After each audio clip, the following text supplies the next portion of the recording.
Pinalita din ng bilyonaryo yung GMA7 ngayon ay bumagsak ang kanilang kita. In short, hindi sapat, lugi sila sa kanilang mga advertisement ngayon. Dapat nga ito daw, itong lalalapit na eleksyon ay tataas ang revenue nila. Kaya lang baliktad, bumulusok sila sa baba, bumaba sila ng 35% ang kanilang pagbaba sa kanilang kita. So, in short, ang mga tao hindi nagtitiwala sa GMA7 ngayon. Ganito sa bilyonaryo, ha? Ito, ang masaklap pa nito, hindi nila binalita to. Ay sabagay, sino bang magbalita ng ganito na yung kumpanya mo ay ganito kalaki ang bagsak ng kita nyo? Ang ganito ganito kalakas ang ganito ka sama ng kita ng kumpanya nyo. Dahil to sa mga tao na hindi niya interesado sa kanila. Ito basahin ko lang, ha. Tapos isundan niyo sa screen. Ito. GMA Network reported as a 35% decline in net include ano ba to? Decline in net income. Hirap kasi magbasa pag gano. Net income 2.07 billion pesos in 2024. So noong 2024 to. As a lower advertising revenues drag down the media giants overall top line performance amid tighter industry wide spending. Ayun yung ito yung sila ni Goson Jimenez at saka itong si Duavit ang sa may-ari ng GMA7. Alam nyo kasi itong GMA7 kasi ngayon, ang dami nagkokomento nito na parang gusto pa nila lamangan ng pagkabayas ang ABS-CBN dati. Kung naalala nyo ang ABS-CBN dati, nung panahon ni dating Pangulong Joseph Estrada, sinunog ang kanilang UV-ban sa may Minjula. Nandun ako nung time na yun, napadaan ako nung time na yun. Nung rally yun, kasagsagan ng rally para patalsikin si Joseph Estrada. So sa hindi kalayuan, nandoon sa may bandang sa may Ernst Show, kasi Ligarda, tapos yung papuntang Sampaloc, Ernst Show, doon nakaparada ang itong UV-ban ng ABS-CBN at sinunog doon sa mga tao dahil galit na galit sila noon dahil itong ABS-CBN sobra talagang bias noon sa pagbabalita. Ako naman, tayo kasi mga Pilipino, di ba? Panatiko tayo sa mga ganyan TV station. Di ko ipagkaila sa inyo na dati talaga akong avid fan talaga ng ABS-CBN time na yon. Pero nakita ko yun na parang sobra naman tong ABS-CBN na to. Parang personalan na talaga nila. Kagaya ng ginawa ngayon sa GMA7. Parehas na parehas. Igualis ang kanilang mga pinapakita. At isa pa, itong GMA7, gumawa rin ng mga fake news. At hindi naman to nakikita sa mga ngayon, sa nag-iimbestiga sa mga fake news. Kung naalala nyo rin yung pagpunta ni dating Pangulong Duterte sa may Hong Kong, na nagbalita sila na pumunta si Duterte sa Hong Kong para kukuha rin ng asylum sa China at tinanggihan ng China. At ang nito, binalita nga doon sa 24 oras. Pagkasunod na araw, sinagot ito ng China. Ito yung balita ng 24 oras. Ipakita ko sa inyo. Bago pa maaresto sa Pilipinas at iharap sa International Criminal Court, sinubukan umano ni dating Pangulong Rodrigo Duterte na mag-apply ng asylum sa China pero tinanggihan siya. Ayon po yan sa isang mapagkakatiwalaang source. Ang kwento niya kaugnay ng pag-corner sa dating Pangulo sa NAIA sa pagtutok ni Maki Pulido. Noong Enero pa lang, pinaghahandaan na raw ang plano para sa pag-aresto kay dating Pangulong Rodrigo Duterte. Ayon ito sa mapagkakatiwalaang source na nakakaalam tungkol sa tinaguriang Oplan Tugis ng PNP Criminal Investigation and Detection Group o PNP-CIDG. Ang utos umano ni PNP Chief Romel Marbil kay CIDG Chief Nicolas Torre, aarestuhin si Duterte sa oras na lumabas ang warrant of arrest mula sa ICC. Noong March 7, lumipad pa Hong Kong si Duterte para dumalo sa isang event kasama ang mga OFW. Sa araw ding ito, inilabas ng ICC Pre-Trial Chamber 1 ang arrest warrant para sa kanya. Sa puntong ito, may close coordination na ang PNP-CIDG sa Interpol o International Police Criminal Organization. Gusto raw sana ng PNP-CIDG na sa Hong Kong na arestuhin si dating Pangulo Rodrigo Duterte. Pero ayaw daw makipag-cooperate ng Hong Kong Police sa Interpol. Hindi miyembro o state party ang China sa Rome Statute. Para mamonitor ang galaw ni Duterte habang nasa Hong Kong, binuntutan siya ng 4 na CIDG agents hanggang noong March 11 nang lumipad pa uwi ang dating Pangulo. Ayon pa sa ating source, 6 na Hong Kong police din ang nagbantay kay Duterte para tiyaking sumakay siya sa kanyang flight. Dagdag ng source, nag-apply kasi umano si Duterte ng asylum sa China pero tinanggihan ito. Sabi pa ng source, 5 ang confirmed booking noon ni Duterte pabalik ng Pilipinas. Sa Pilipinas naman, naghahanda na ang PNP-CIDG. Bahagi umano ng kanilang SAIWAR ang pagpapadala noon ng 2 batalyon ng PNP Special Action Force sa Davao International Airport. Sabi ng source, alam daw ni Torre na sakit sa ulo kung doon lalapag si Duterte at doon aarestuhin, kaya inileak daw na inaabangan ng PNP ang pag-uwi ni Duterte sa Davao. Sa NAIA Terminal 3 kung saan lalapag ang eroplanong lulan si Duterte, 4 na beses daw nag-dry run ang PNP-CIDG. Prinaktis pati kung paano sasabihin kay Duterte ang pag-aresto sa kanya. Dineploy ang 60 tauhan ng PNP-CIDG at 20 PNP staff. Hiningi rin ng PNP-CIDG sa pamunuan ng NAIA na sa boarding gate 116 ng NAIA Terminal 3 iparada ang eroplano.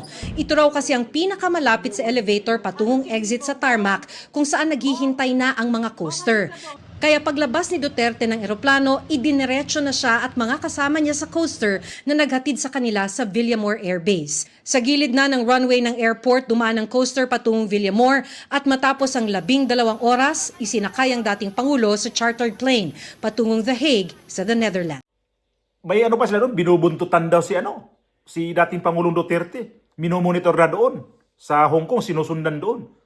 Tapos may ano pa strategy na pinalik pa nila na ayaw nila aabangan siya sa Davao para yung pagbalik niya sa Maynila siya, mas madali daw siyang mahuli sa Maynila kaysa Davao kasi sakit sa ulo daw nitong mga pulis pag sa Davao talaga siya i-arrest.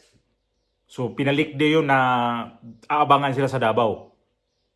So itong GMA7, pag nakikita natin ngayon, totoo na sila bagsak talaga sa kanilang ano. Kasi ang daming taong galit nito. Kahit ako, nainis ako sa kanilang pagbabalita. Hindi naman sa ano ha, hindi naman sa purket ang stand ko ngayon ay dito sa sa Pangulong Duterte o kay dito sa against ako kay Bongbong Marcos. Ang itong GMA kasi GMA7, bantayan yung mga balita nila. Balik-balik. Tapos mag-abang ka na sana ibalita dito sa 24 oras yung ganito. Hindi nila ilalabas yun. Marami kong inaabang ang balita na hindi nila nilalabas. Kung bakit hindi nila nilalabas? Minsan mababasa mo lang online na lang. Hindi mo makikita sa kanilang mainstream na balita. Ganon sila kalupit sa pagbabalita. Itong media ngayon kasi, pagsabihan kayong bias, nagagalit kayo. Nangyari yan, itong si kanilang reporter, itong si Mariz Umali, nung pumunta dito sa sa Dahig, na ang mga tao doon galit. Kasi nakikita nila talaga kung gaano sila ka-bias magbalita. Nagkataon pa yon si Attorney Salvador Medialdia na hospital. Tapos yung nagla-live na OFW. Tapos nagsabi pa si Mariz Umali na matanda. Masyadong foul ang pagkasabi ng kasi nasa media ka eh. Nagka-off cam ka pala, naka-off up microphone mo. Iba pala yung iba pa yung lalabas sa bibig mo. Pero pag nakaharap sa camera, akala mo kung sinong mga magagaling na mga newscaster, mga broadcaster. Ganyan ang mga sakit ng mga broadcaster. Pakitang tao lang talaga sila sa camera. So ito na yung karma din ng GMA7 kasi bumagsak ang kita nila dahil ang mga tao wala ng tiwala sa kanila. Pag itong mga mainstream media ngayon, pag hindi ito magbago, talagang tuloy-tuloy ang pagbaba sa kanila. Kaya naman sila, kahit ang pagbabalita nila ngayon, di ba lagi nilang sinasabi, fake news, yan ang lagi nilang sinasabi dahil naaagawan sila sa nagbablog, sa mga social media. Dahil doon sila humina. Kaya gusto nila itong mga social media ilimita para mayroon silang maibatong mga balita. Kung titingnan natin ngayon dito sa The Hague, kung mahilig kayo sa social media, manonood, walang araw ang The Hague na walang Pilipino. Nakikita natin yan kung sinong nagbablog yan, mga Pilipino. Ito mga mainstream media, may mainstream media pa ba ngayon sa The Hague? Saan sila kukuha ngayon ng mga balita? Sa social media. Tapos pag-initan nila ang social media. Ito yung interview nga lang ni Attorney Kaufman. Hindi yun mayroong isang reporter na nabusisan is MNI. Pero yung isa doon nag-interview, hindi yun, OFW yun. Pero saan lang kinuha yun sa ibang mga sa mga mainstream media iba yun. Kaya sila galit na galit dito sa mga nagba-vlog o kaya dito sa mga social media dahil sila kasi nauunahan lagi. Hindi nila ma-scoop kaagad-agad ang balita. Nakikita natin ngayon ilagay lang natin itong libing ng Santo Papa. Sinong nauuna dyan? Yung mga nasa social media. Pero mga mainstream media, huli na yan. Kaya itong GMA7, gaba lang talaga. Dumating na sa inyo ngayon. Di pa yan. Pag na-presidente to si BP Sara, baka ito yung pangalawa talaga ng pagsabihan to na mga bias kayo. Huwag kayong iiyak. Kasi kayo naman talaga rin ang nangunguna na bastos sa mga... Pag against kasi pag ayaw nyo kasi, pinapakita nyo talagang ayaw nyo. Kaya sino bang sa Espanyol ba, sino bang tunto? Sino bang tunta na di ka makahalata? Pag itong mga media na to, ayaw sa akin to Kitang-kita Sa tuno pa lang ng pag-interview, tuno pa lang ng sa mga pagtatanong niya na parang isasagad ka, may halong pag-iinsulto, halata mo na. So wag na kayo mag-imbita kung gano'n na may halong pag-iinsulto kasi pangit yun. Ay, ang reflect niyan, ang balik niyan sa inyo pa din. Hindi kayo pinapanood ng mga tao, hindi na kayo pinapansin ng mga tao. Palabas nga yun ng GMA7. Ang sasagwa na Wala nang saysay. Teleserye nila, yung mga game show nila, wala. Kaya mga tao, tabang sa papanonood niyan. Kasi wala kang gagana wala ba yan? So, tutuusin nga, itong yung mga pinapalabas nila ngayon, halos hindi na nga sila sarili nilang content yan. Mga bili na lang, kaya na lang yung pag-kulab-kulab na lang nila dyan sa ABS-CBN Buti na lang, may ABS-CBN nilang kinukulab. Kung wala to, kung buhay ang ABS-CBN ngayon, ang prangkisa ng ABS-CBN, wala na.